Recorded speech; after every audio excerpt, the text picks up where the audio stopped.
So what am I saying? For example, let me give you another example. We have been to US Africa.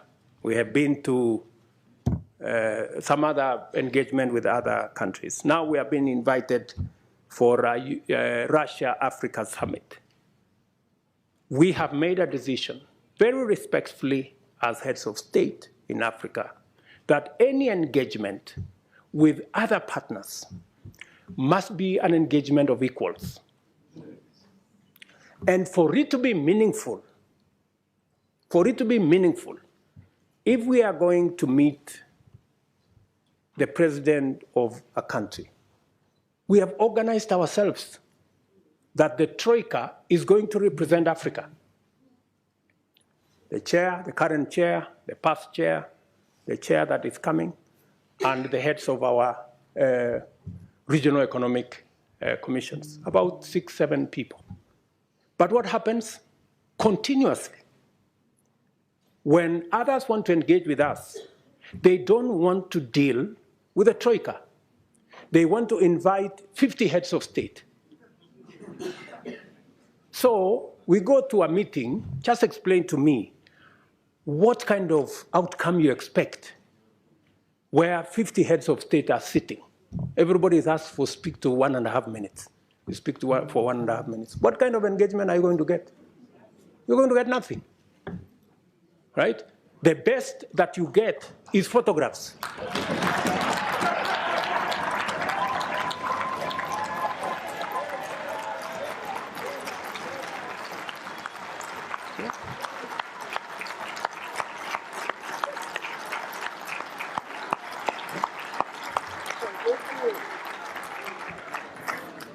That's it.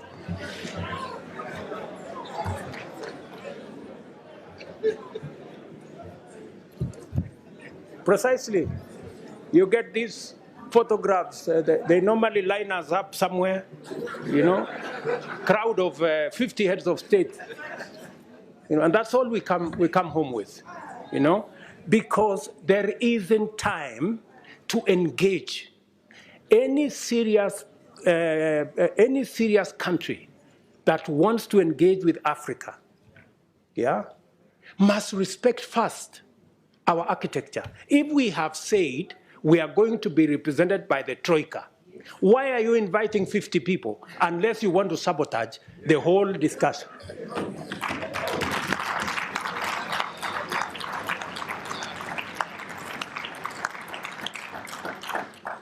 And if you can't respect our own rules, it is a sign of lack of goodwill. I mean, you must, so that when we engage, you know, if we have a smaller group of 5 people, then you can have a meaningful conversation. And we can have a meeting of equals. But here you are, you represent 200-300 million people. You have a guy here who represents 10 people. You have another guy who represents 10 million people.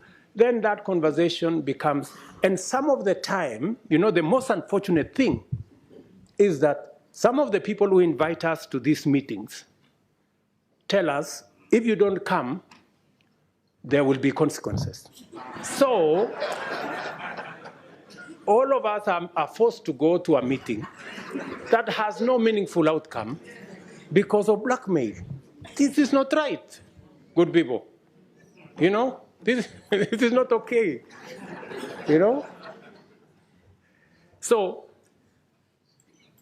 I have written to my brother who was here the other day that this time round, any other invitation, it must respect the rules of our continent. We have said any meaningful engagement, anybody who wants us to take them seriously, they must first respect our architecture. If they want a fruitful engagement, they should engage our continent in a manner that we can effectively represent our people and we can effectively discharge our mandate and articulate our issues, not in a crowd. We want to be effective. We want to engage. you know? So if you are one head of state and you want to engage all these people, surely, are you sincere, you know, in engaging in a crowd? Because some of these good people, they want to avoid any commitments, you know? They want to avoid any meaningful engagement. They just want a baraza and okay, pictures, and then we go. Dinner, and then, I mean, good people, we have food in our countries, at least. We can eat at home.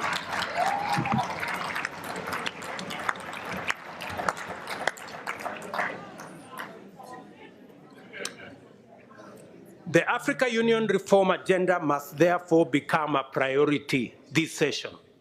And you must, members of parliament, you must interrogate and conduct the process to ensure that structurally the roles of the Bureau, Summit, committees, regional caucuses, Secretariat, and Commission are rationalized to give Africa a fit-for-purpose continental governing body worth its name.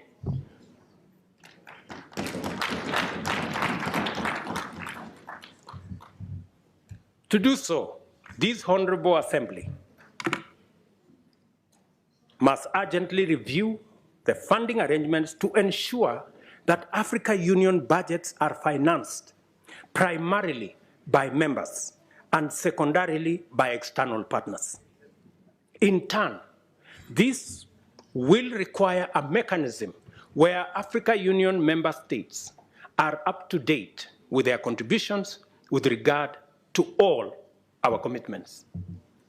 As matters stand, our most core mandates depend on the goodwill of development partners. Just imagine, including critical peace and security matters, that our own peace and security fund is funded by development partners more than is funded by us as heads of state and countries. Good people, this needs to change. Africa solutions must look like solutions. And in principle, they ought to emanate from us. How do we say we are providing African solutions if it is funded by development partners? It's a fallacy. It means we have no capacity to provide Africa solutions if it is being funded by others. A case in point, we have a situation in Sudan. The generals in Sudan are bombing everything. They are bombing roads, they are bombing bridges, they are bombing hospitals, they are destroying airports, using military hardware bought by African money. Just imagine. We need to tell those generals to stop the nonsense. Yeah.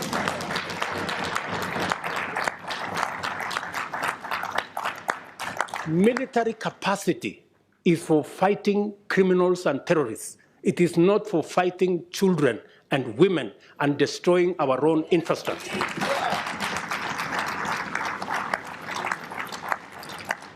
But as it is, we have no capacity to stop this nonsense in our own continent because our own peace and security fund is funded by others. We have a problem. But I'm telling you, we are going to correct this problem. It is us to do it.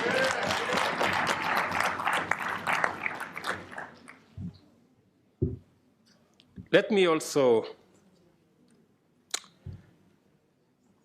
tell you that I think we're going to have a new, and we need your help.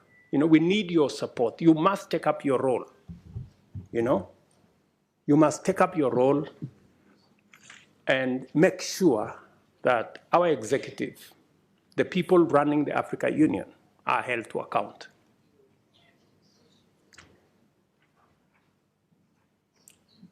With this vision in mind, I sought and was privileged to receive the approval of the African Heads of State and Government Summit to have the honor of hosting the Africa Climate Summit in Nairobi this year in September.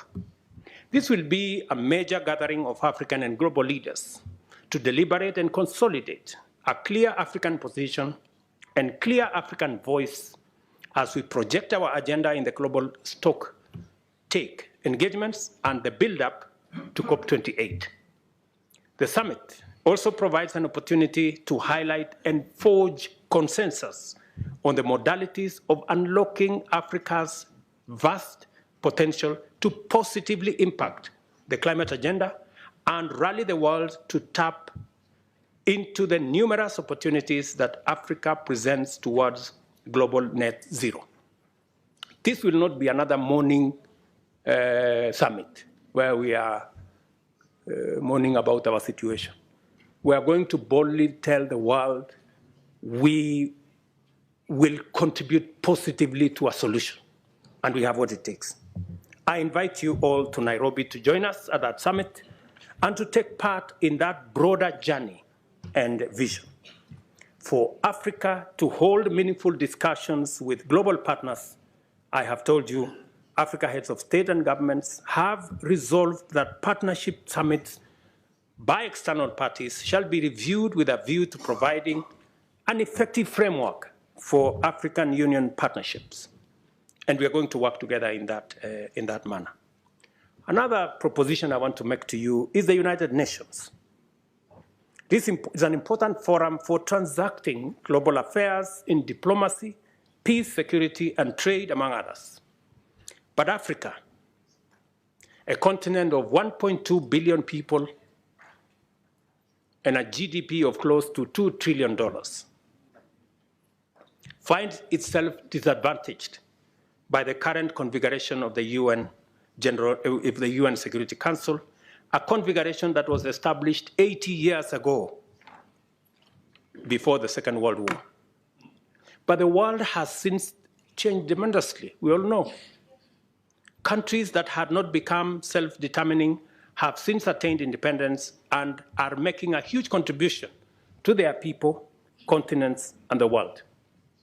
It is therefore time to reform the UN Security Council and change it from an exclusive club of 5 permanent members to a more representative global council that works for the interests of the whole world.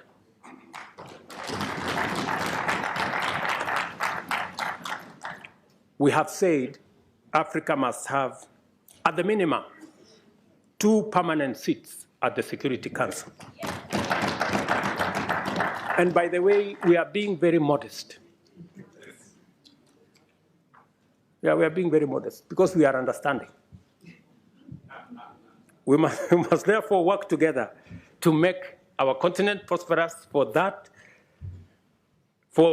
is what it deserves, and our people now and generations to come, and improve our relations with global business and global investments. One final thing that I know many of you have talked about Paris. Yes, we will be going to Paris because we want to occupy every space. We are going to be consistent. We are going to be coherent. We are going to be audible until there is no place to hide.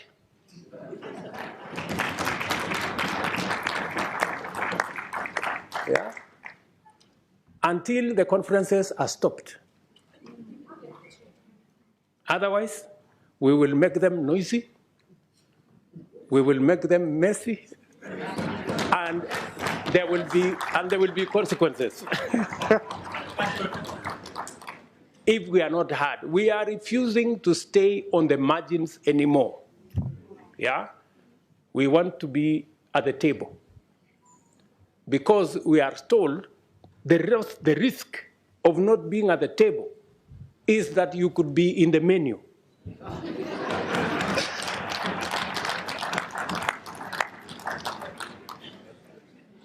Do you understand? So we are going to occupy every space. And we have been gentlemen for far too long. We are now going to appropriate our place because we have a contribution to make. Ladies and gentlemen, Thank you very much for listening to me. I don't take it for granted. And God bless you.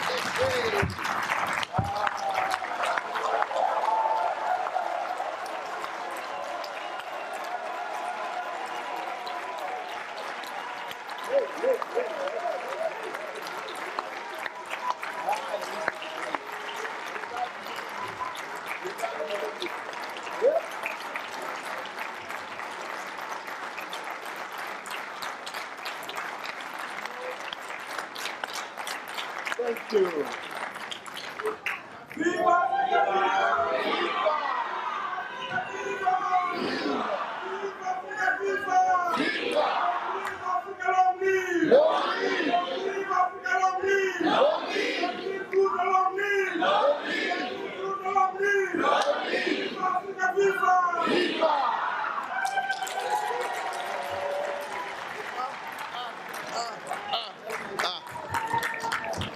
What do we want? Direct justice. What do we want? Direct justice. What do we want? Direct justice. What do we want? Direct justice. When do we want it? Now. When do we want it? Now. When do we want it? Now. Thank you.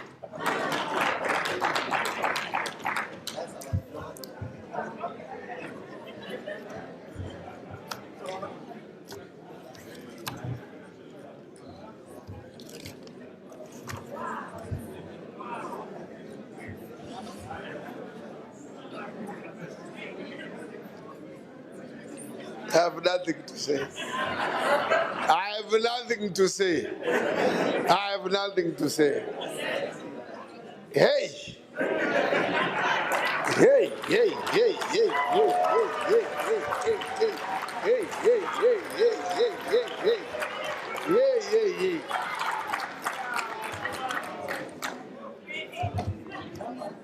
hey. Your Excellency. Your Excellency. I am standing here saying, what can I say? Nothing but to just thank you, nothing more. Just thank you. Hey. Yeah. Yeah. At one point, I could see 80% seated and wondering, looking at you like this. Wondering whether this is coming from a president of this continent. People have always wanted to hear what you say, but they don't hear it. You know, you spoke as if you were this side, not this side. Look, look, look, look. You have propelled Africa to another higher level. I tell you. We now have gained confidence in our leadership on this continent. We really have confidence. We now have hope. And those that are aspiring, because this parliament has produced, as we said yesterday, a number of heads of state from this parliament. The current president of Seychelles was here 2 years ago. The current president of Namibia was a member of this parliament. Former President Mahama of Ghana was a member of this parliament. Former President of Mali, Keita, was a member of this parliament. Who else? So, now today, Niger president, Niger, Bazoum, Honorable Bazoum, he used to sit over there, that side. Bazoum, former member of this parliament. But I want to say, if there are others among you who are also aspiring, I think twice. It is no longer the presidents of yesterday. Things have changed. Look, we now want this caliber.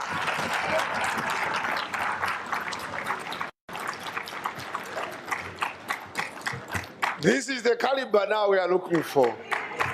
So you may have to withdraw your candidature.